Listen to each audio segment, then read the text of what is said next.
Entonces arrancamos. ¿Qué aspectos generales debemos tener en cuenta en este cáncer de útero? Lo primero que debemos tener en cuenta es el tejido, ¿correcto? El tejido. Entonces, en el 80% de los casos estamos frente a un adenocarcinoma del tipo endometrioide. Eso es lo primero que tienen que recordar. ¿Y por qué es importante?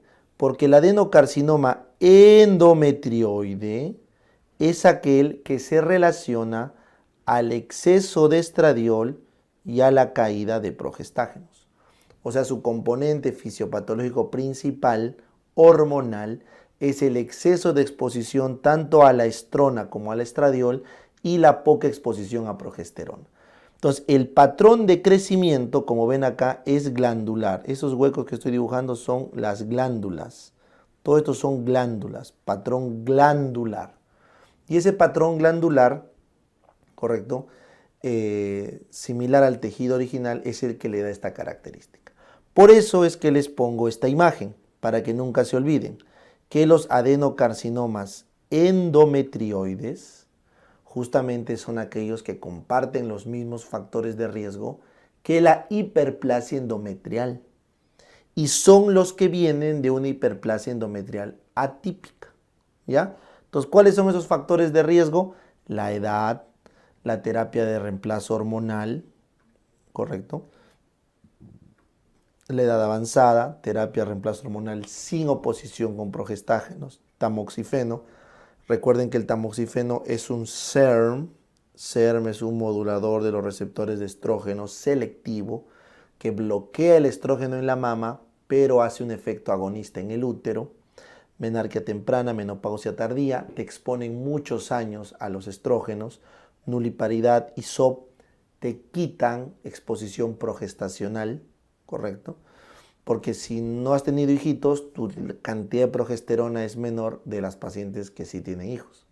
Y si tienes SOP, al hacer anovulación crónica, ojo, cualquier anovulación crónica más de 6 meses es factor de riesgo para cáncer de endometrio, te estás privando de progesterona. Pacientes obesas, diabéticas, hipertensas, caucásicas, se ha visto que tienen mucha conversión estrona, y eso es factor de riesgo. Tumores productores de estrógeno, no se ha visto asociación marcada, ¿no? Igual que en la menarquia temprana. Lynch-Cowden, el síndrome de Lynch, no se olviden, es el síndrome no polipósico familiar de cáncer de colon, ovario e útero. Y el síndrome de Cowden es asociado a tumoración de piel, ¿ya? Cutánea.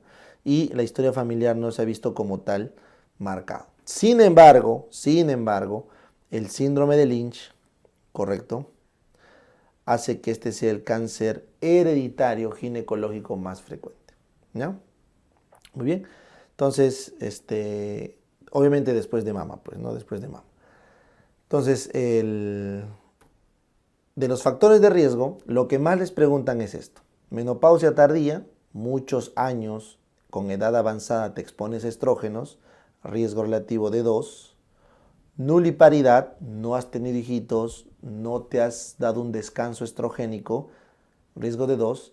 SOP y anovulación más de 6 meses, riesgo relativo de 3, porque tienes muy poca exposición progestacional, correcto, también eso ocurre en la nuliparidad. Obesidad, porque produces mucha estrona, y la diabetes mellitus tipo 2, riesgo relativo de 2. Así que como ves, estos son los factores más frecuentes que les preguntan. Sin embargo, los factores o el factor con más riesgo relativo, quiero que recuerdes que es la terapia de reemplazo hormonal. Puede llegar hasta 10 de riesgo relativo. Es el factor con mayor riesgo, la terapia de reemplazo hormonal sin oposición con progesterona. Así, mínima dosis de estrógeno en la posmenopáusica te puede dar cáncer de útero. ¿Ya? Muy bien, tamoxifeno también es importante, pero no se usa mucho, por eso no lo marco. Y finalmente recuerden que este es un cáncer de las mujeres de edad avanzada. ¿Por qué es importante el cáncer de útero? Porque el cáncer de útero es la segunda causa de cáncer ginecológico en el mundo después de mama. Y si nosotros quitamos a la mama como causa ginecológica, porque mama puede ser de hombre o de mujer, vendría a ser la primera causa realmente ginecológica, o sea, del aparato genital femenino. ¿Ya? Es importante. El cáncer de útero es de mal pronóstico, tiene mal pronóstico porque rápidamente se hace invasivo y es una causa importante de muerte en la mujer. Pero en las mujeres de estratos socioeconómicos altos, correcto, del hemisferio norte, caucásicas, asociado a la vida sedentaria. O sea, este es un cáncer que tiene los mismos factores de riesgo que el cáncer de mama de forma relativa.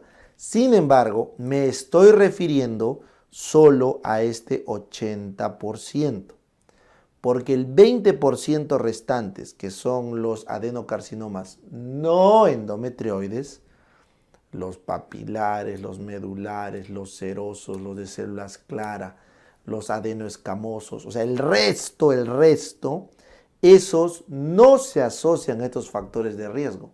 Te puede ocurrir en mujer joven, en mujer flaquita, que no tiene SOP, que no tiene diabetes, o te puede ocurrir en anciana, muy avanzado. Entonces, ese 20% no lo estoy incluyendo acá, me estoy refiriendo solo a ese 80% y es de ese 80% de lo que vamos a conversar.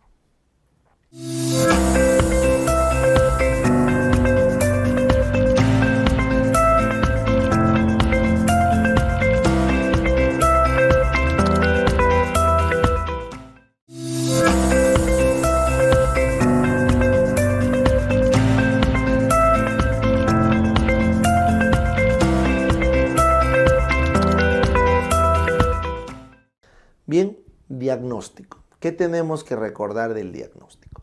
Entonces, como este es un tumor de crecimiento exofítico, suele crecer exofíticamente en el borde póstero superior del útero de forma difusa.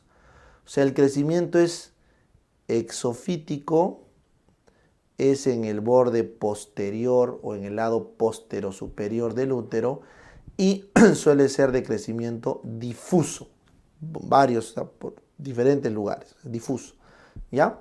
Entonces, como es una masa exofítica, al igual que el cáncer de cervix, va a sangrar. Entonces, su clínica va a ser la metrorragia, porque el sangrado no tiene regularidad, metrorragia, pero no asociada al coito, ese es dato. El cáncer de cervix sí estaba asociado al coito, en este no está asociado al coito. Y suele ser clásico en la postmenopausia. Es una metrorragia no asociada al coito en la postmenopáusica. ¿Ya? Muy bien.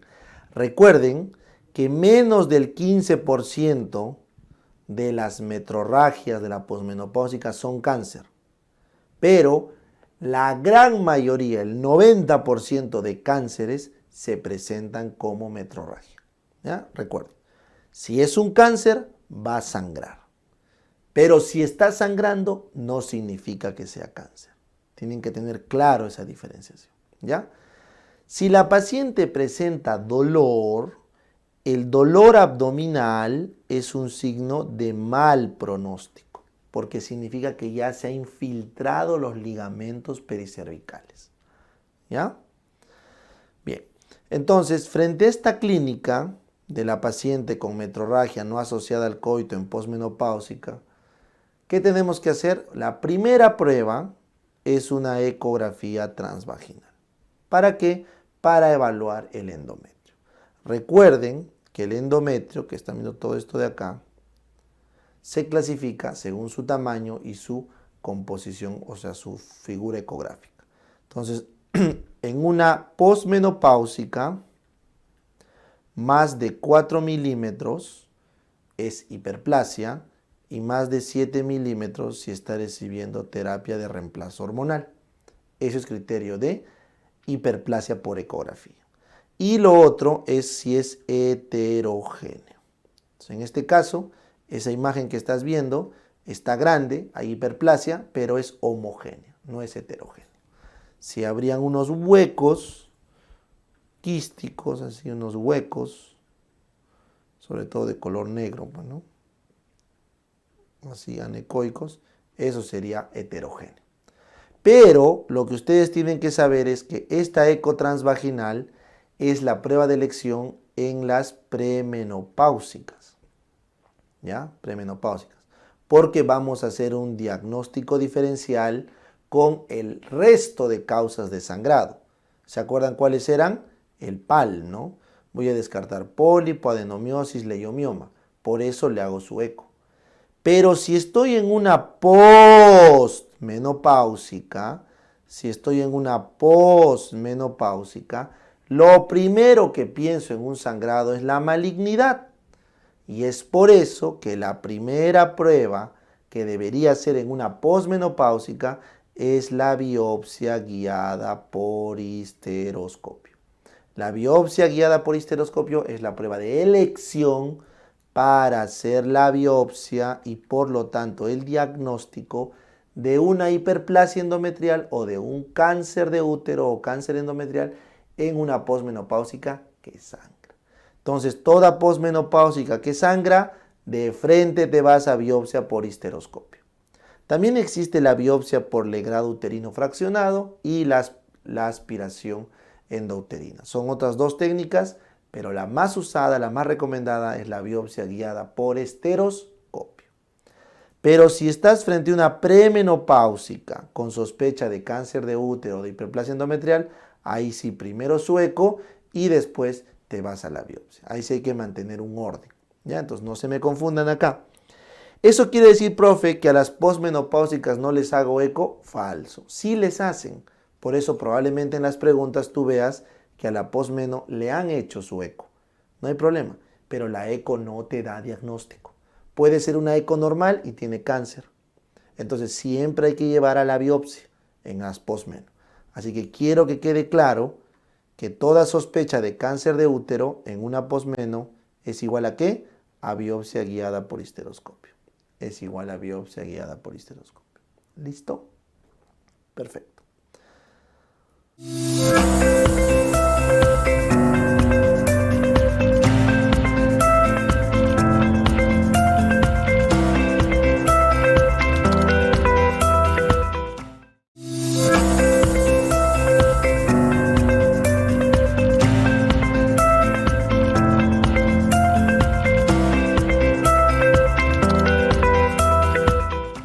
Bien, entonces supongamos que has tenido la biopsia y te ha salido que es cáncer de útero. Entonces hay un problema. ¿Cuál, profe?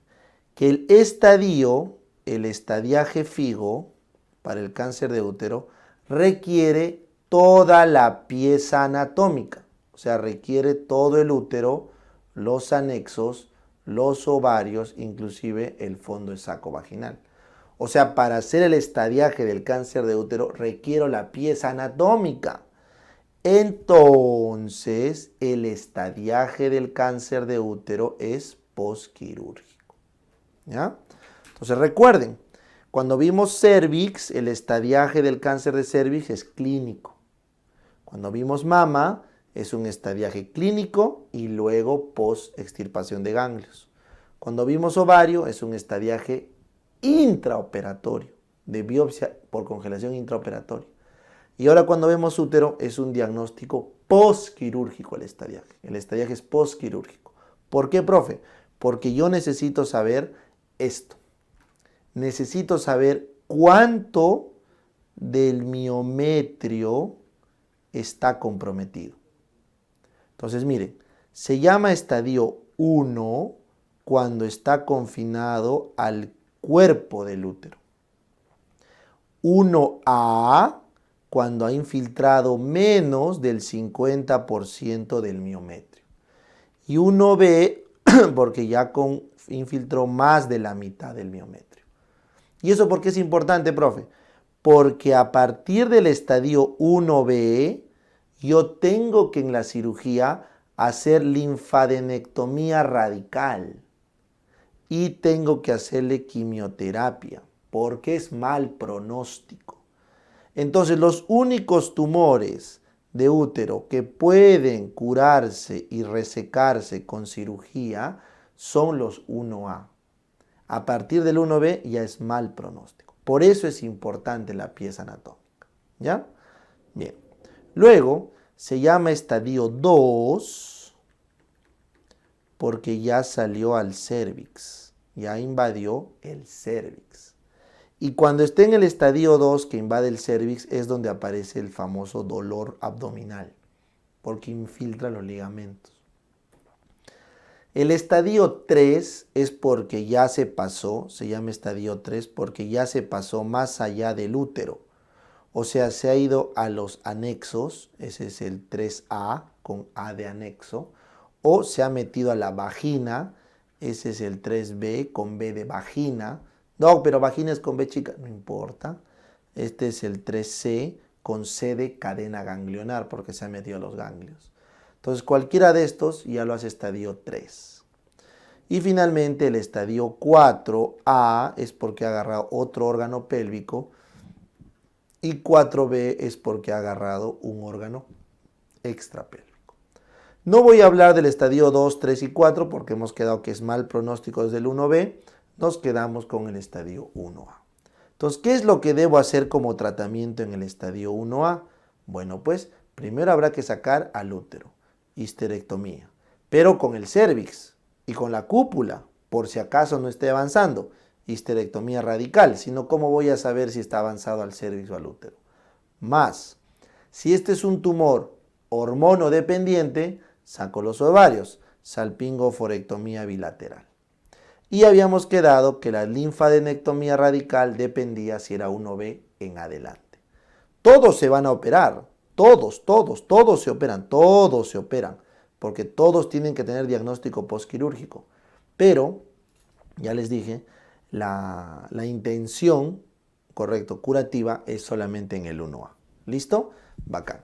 Adicionalmente se puede añadir quimioterapia, se puede añadir radioterapia, se puede añadir terapia hormonal, que no tiene mucha evidencia, ¿ya? Según los otros factores pronósticos. Entonces, lo que han visto acá es el factor pronóstico de la FIGO, que es el más importante. Pero existe otra estratificación postquirúrgica adicional. Entonces, la estratificación FIGO-TNM que les he mostrado acá es la más importante. Pero también existe el grado histológico de tejido sólido. Menos de 5% de tejido sólido, más de 50% de tejido sólido. Entonces, si menos del 5% es tejido sólido, grado 1. Si más de la mitad es tejido sólido, mal pronóstico, grado 3. Luego tienes el grado de diferenciación glandular. Si más del 75% está diferenciado a glándula, grado 1. Si menos del 25% está diferenciado en glándula, grado 3, mal pronóstico.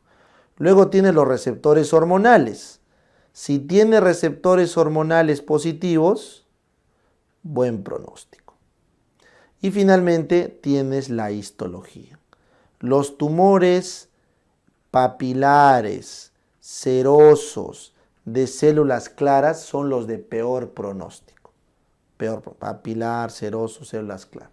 Los adenoescamosos, los endometroides tienen un poco mejor pronóstico. Así que todos estos factores histológico, diferenciación, son adicionales al factor o a la estratificación FIGO, que es la que les mostré que es la más importante. Concretamente, haber o no invadido más de la mitad del miometrio. Ese es el punto crítico en el cáncer de útero.